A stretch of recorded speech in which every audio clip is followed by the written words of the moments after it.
భవన్ ఏమైంది ఇట్లా వచ్చినావు? బాబు కోసం వచ్చిన. బాపు లేడు కదా, నీకు దాసుకు లొల్లైందట కదా. అవును గదే మరి పెద్ద మనుషులు నువ్వు చెప్పినాను పోయింది బాపు. పెద్ద మనుషులకు ఎందుకన్నా? ఏమో తెలియదు, పంచాయతీ పెడతాను రేపు. నేను బాబుకు నిన్ననే చెప్పినన్నా, నా సమస్య నేనే పరిష్కరించుకుంటా, నువ్వు ఎవరి దగ్గరికి పోకు అని చెప్పిన. మళ్ళీ ఎందుకు పెద్ద మనుషుల దగ్గరికి ఏండు? నువ్వు చెప్తే దాసు ఇంటి లేడట కదా. అందుగురించనే బాపు నాతో చెప్పి మస్తు బాపడ్డాడు. నేనే చెప్పిన బాపు పంచాయతీ పెట్టే బాపు చెప్పినట్టు ఇంటాడు అని చెప్పేసి చెప్పిన బాపు. ఎంత పని చేసినావన్నా? అద్దు పంచాయతీ అద్దు ఏమద్దు, బాబు దగ్గరకు పోయి జల్దీ చెప్పి రాపో అన్నా. సరే నేను చెప్తా పో, ఇంటికైతే పో. సరే సరే. అది ఎలాంటి తప్పు చేయలేదు, అది ఎలాంటిదో మొదటి నుండి నీకు తెలుసు. నీ భార్యనే కదరా, ఒక మెట్టు తగ్గితే తప్పే ఉందిరా. ఇప్పటికైనా మీరిద్దరు కలిసి ఉండండి. ఒకవేళ నువ్వు అనుకున్నట్టు ఆ తప్పుదారిలో పోతే అప్పుడేం చేస్తావురా? చేతులారు ఇద్దరు జీవితాలు నాశనం అయిపోతాయి. నువ్వు వాళ్ళు వీళ్ళు అనే మాటలు తట్టుకోగలవారా? ఎందుకురా అనవసరంగా ఆలోచించి మంది మాటలకు విలువిస్తాను. ఇప్పటికైనా దాన్ని అర్థం చేసుకోరా. అర్థం చేసుకొని దాంతో మంచిగా ఉండు. అది తప్పు చేయదు. అంతేకాదు, అది ఒకవేళ నిన్ను మార్చుకోవడానికే ఇలాంటి నాటకాలు ఆడుతుందేమో, ఎవరికి తెలుసు? అయినా కానీ అన్ని జనాలు చూసి నీకు తప్పుడు ప్రచారం చేస్తారు దాని మీద. ఒక మాట నా గురించి కాకపోయినా దాని గురించి అయినా ఆలోచించురా. అక్క నువ్వు ఎన్న చెప్పు ఇంత, దాని గురించి మాత్రం చెప్పకు. అయితే ఇప్పుడు ఏం చేద్దాం అనుకుంటానవరా? అంటే నలుగురు అబద్ధం చెప్తారా అక్క? ఒక్కోళ్ళంటే అబద్ధం చెప్తారు. కళ్ళతో చూసి చెప్పిరు నాకు. నువ్వెన్న చెప్పక్క, భవానీ తప్పు చేసింది, అందుకనే నన్నంతా ఎదిరించి మాట్లాడింది. వీడేంది ఇంత మొండిగా తయారయ్యిండు? నా జీవితం లాగా వీడి జీవితం ఒంటరి కావద్దు. వీడు ఎంత చెప్పినా అర్థం చేసుకుంటే లేడు.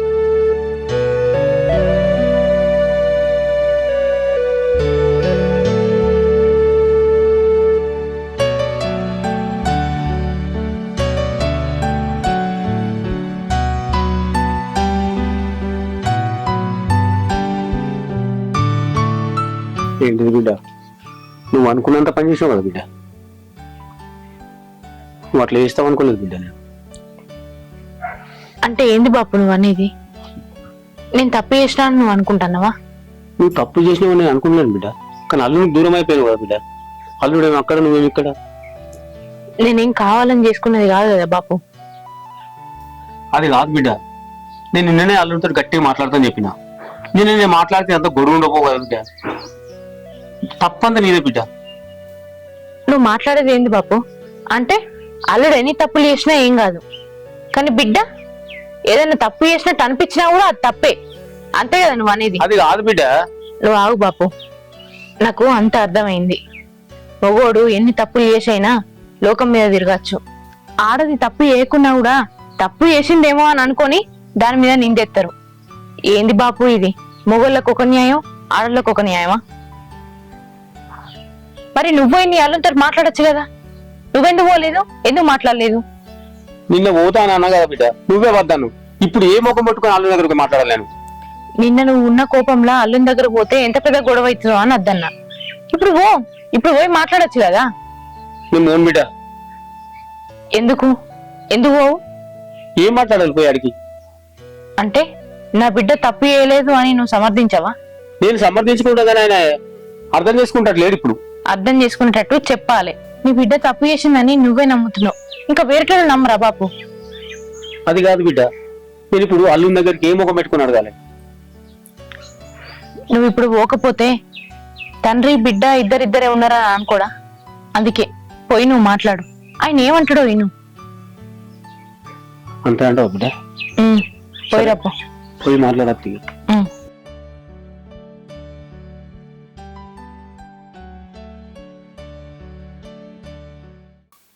నువ్వు చెప్పిన మాటలు విని ఆయన మారితే నేనే కావాలని తిరగత్తాడు, లేదంటే ఆయన బతుకైనది, నా బతుకు నాది.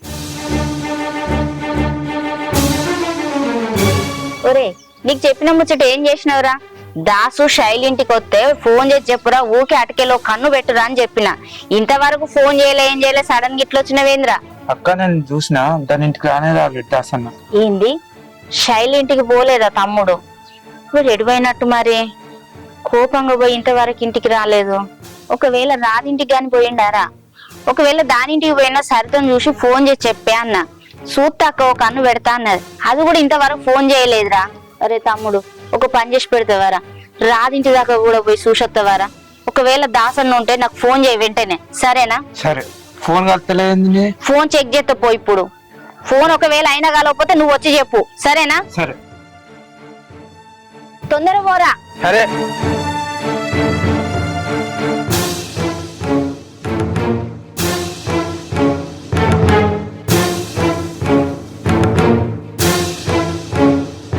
భవానీ, భవానీ ఇక్కడున్నావానే? తలబెట్టుంటే ఎడిపోయినవా అనుకుంటానా. ఏంటిది అక్క? ఏందే నువ్వు చేసిన పని? దాసుని ఇంట్లోకెళ్ళి వెళ్ళిపోమన్నావంటే ఏందే? ఏం చేయాలక్క? వెళ్ళిపోమనకపోతే ఇంకెన్ని రోజులైన తోటి ఏగియాల నేను? ఏందే నువ్వు చేసిన పని? నువ్వు మంచిగా తెలివిగా నడుచుకుంటాను, తెలివైన నిర్ణయాలు తీసుకుంటాను, సంసారం సరిదిద్దుకుంటాను అనుకున్నా. కానీ చిలికి చిలికి గాలివాన చేసుకుంటాను వెందే. వాడిని ఇంట్లోకి వెళ్ళి బయటికి పోమన్నా సరే, కోపంలో ఆవేశంలో. మరి తర్వాత నేను వచ్చిన తప్పైంది రా, ఇద్దరం కలిసి ఉందామని ఒప్పుకోవానే? నేనెందుకు ఒప్పుకుంటా అక్క? నేనేం తప్పు చేసినాను ఒప్పుకోవాలి? నేనేనా మోర్ని కాదని వేరే తోటితో తిరిగింది? నేనేనా రాత్రుల్లో ఇంటికి రాక వేరే కాడున్నది? తప్పులన్నీ అయినా ఎత్తే నేనెందుకక్క నా తప్పైందని ఒప్పుకోవాలి? నువ్వు కూడా గిట్లా మాట్లాడతావని నేను అసలే అనుకోలే. అది కాదే, నువ్వు వాడి మీద ఉన్న ప్రేమతోటే కదా, కలిసి ఉండాలనే కదా ఇదంతా తీసుకొస్తాను, ఇదంతా చేస్తాను. మరి అలాంటప్పుడు ఒక మెట్టు తగ్గవా? వాడితో కలిసి బ్రతకాలనే కదా. ఎందుకు తగ్గాలక్క? ఎందుకు తగ్గాలి? నేను ఎంతకాలమైనా ఒప్పుకోవాలి? ఇయ్యాల మారతాడో రేపు మారతాడో, నా భర్త నాతో ఉండాలనే కదా నేను ఇన్ని రోజులు వేసి చూసింది. నా స్థానంలో ఇంకో ఆడదుంటే నన్ను కాదని ఇంకో ఆడదాంతో వేండు, వాడెంత వాంతో నా బతికెంత అని పుట్టింటికి వెళ్ళిపోయేది. కానీ నేను అట్లా ఏలేదే. నలుగుట్ల పడి ఇజ్జత్ తీసేది. కానీ నేను అట్లా ఏలేదే. నా సంసారాన్ని నేను చక్కదిద్దుకుంటా, నా భర్త నాకు కావాలి అని నేను ఓపికతోటున్నా. కానీ ఇంకెట్లక్క? ఇంకెంత ఒక్క పట్టాలి? ఇంకెట్లా అర్థమయ్యేటట్టు చెప్పాలి? చెప్పాలనే, వాడికి అర్థం అయ్యేదాకా చెప్పాలి. వాడు అర్థం చేసుకొని నీ దారికి వచ్చేదాకా చెప్పాలి. నా జీవితం లాగా నీ జీవితం కావద్దే. నా మొగుడు నన్ను మోసం చేసి పారిపోయిండని నీకు చెప్పిన, నువ్వేమన్నావు? నేను దారి తెచ్చుకుంటాక్క, నేను వదిలిపెట్టుకోనక్క నన్ను. ఇదేనానే నలుగురితో నానా మాటలు పడ్డావు? అంతేందుకు అక్క, నేను ఇదంతా చేసేది ఆయన కోసమే. నేను ఎంత దాకైనా పోతా, ఆయనతోనే నా జీవితం అన్నావు. అందుకోసం ఇదంతా నాటకం ఆడతాను. ఇదంతా చేసేది నా తమ్మునితో కలిసి బ్రతకాలనే కదనే. ఇప్పుడు అలాంటప్పుడు వాడి దగ్గరకు వచ్చి తప్పైందని కలిసి ఉన్నాం ఇప్పటికైనా అంటే ఒక మాట తప్పే ఉందే. లేదక్క, నా తప్పైందని నేను అసలే ఒప్పుకోను. ఇప్పటికీ జరిగిపోయింది ఏం లేదు. నీ తమ్ముడిని తప్పు తెలుసుకొని తప్పైంది భవాని అని నా దగ్గరికి రమ్మను. ఇప్పటికీ నేను ఆయనను భర్తగా స్వీకరిస్తా. ఇంకో ఆడదైతే నీతో ఉండా అని కలిసి తెగేసి చెప్పేది. కానీ నేను అట్లా చెప్పా. ఇప్పటికీ ఆయన వచ్చినా కూడా నా భర్తగా నేను చూసుకుంటా. ఇంకేదన్నా చెప్పాలనుకుంటే నీ తమ్మునికి చెప్పక్క, నాకు చెప్పాల్సిందేం లేదు. వాడికి నేను ఎన్నో తీర్ల ఎన్నో రకాలుగా చెప్పి చూసిన్నే, ఆడదాన్ని మోసం చేయొద్దు, కట్టుకున్న భార్యని ఇట్లా మోసం చేసి నువ్వు వేరే అమ్మాయిలతో తిరగడం కరెక్ట్ కాదురా, జీవితాన్ని నాశనం చేసుకోకురా అని నానా విధాలుగా చెప్పి చూసింది. వాడు నా మాట వినిపించుకోవడం లేదు. నువ్వన్నా అర్థం చేసుకో. పట్టింపులకు పోయి సంసారం సర్వనాశనం చేసుకోవద్దు. అర్థం చేసుకుందే ఇన్ని రోజులు గడిచిందా అక్క? ఇన్ని రోజులు అర్థం చేసుకుంటూనే మెదిలినా. ఇక నాకు ఓపిక లేదు, ఆ బాధలు భరించే శక్తి లేదు. చివరిసారిగా ఆయనకి చెప్పి చూడు. వింటనేమో వింటాడు, అర్థం చేసుకోకపోతే ఆయన కర్మ. నేను తగ్గేదాన్ని అయితే ఎప్పుడూ తగ్గేదాన్ని. మొండితనానికి పోయి ఇట్లా ఒంటరిగా బతికేదాన్ని కాదు. ఒకసారి అయితే చెప్పి చూడు, తర్వాత ఆయన ఇష్టం. సరే నేను ఇష్టం, కానీ ఒకసారి చివరిసారిగా మాట్లాడి చూస్తా. మీరు ఇద్దరు కలిసి ఉండడమే నాకు కావాల్సింది. సరే మరి.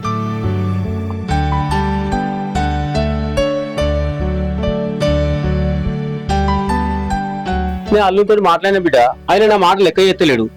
అట్లా నా బిడ్డతో కూడా మాట్లాడినా, ఆమె కూడా నేను చెప్పినట్టు వింటలేదు బిడ్డ. ఏం చేయాలో నాకు అర్థమైతలేదు బిడ్డ.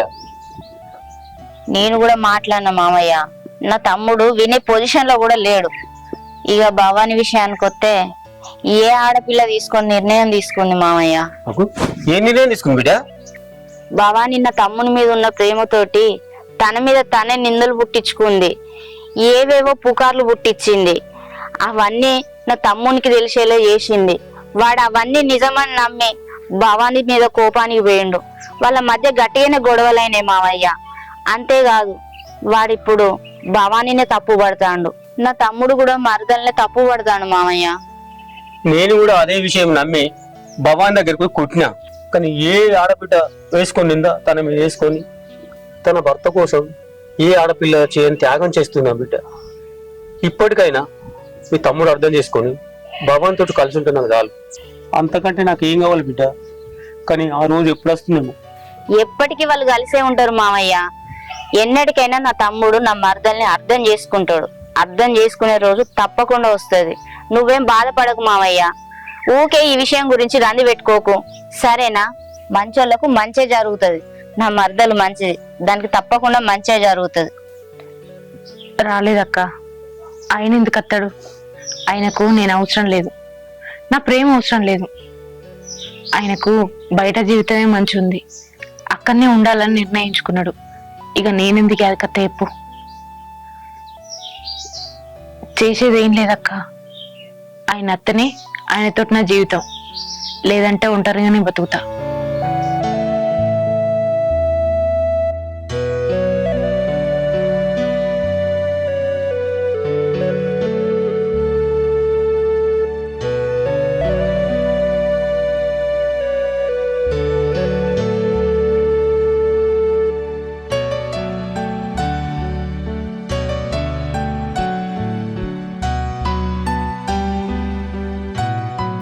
భవాని, ఎందుకు వచ్చినావు?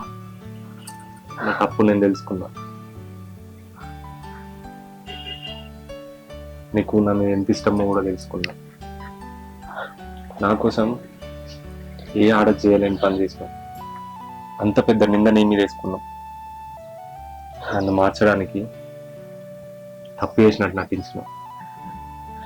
నేను ఎన్నో మాటలు అన్నా, అయినా భరించినావు.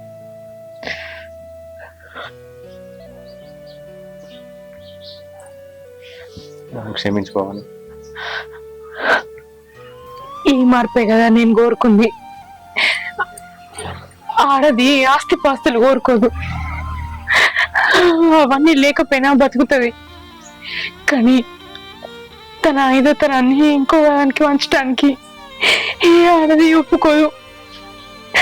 నువ్వు నన్ను కాదని వేరే ఆడదాని దగ్గర ఉంటున్నా అన్నప్పుడు నా మనసు ఎంత చలించిపోయిందో నాకే తెలుసు.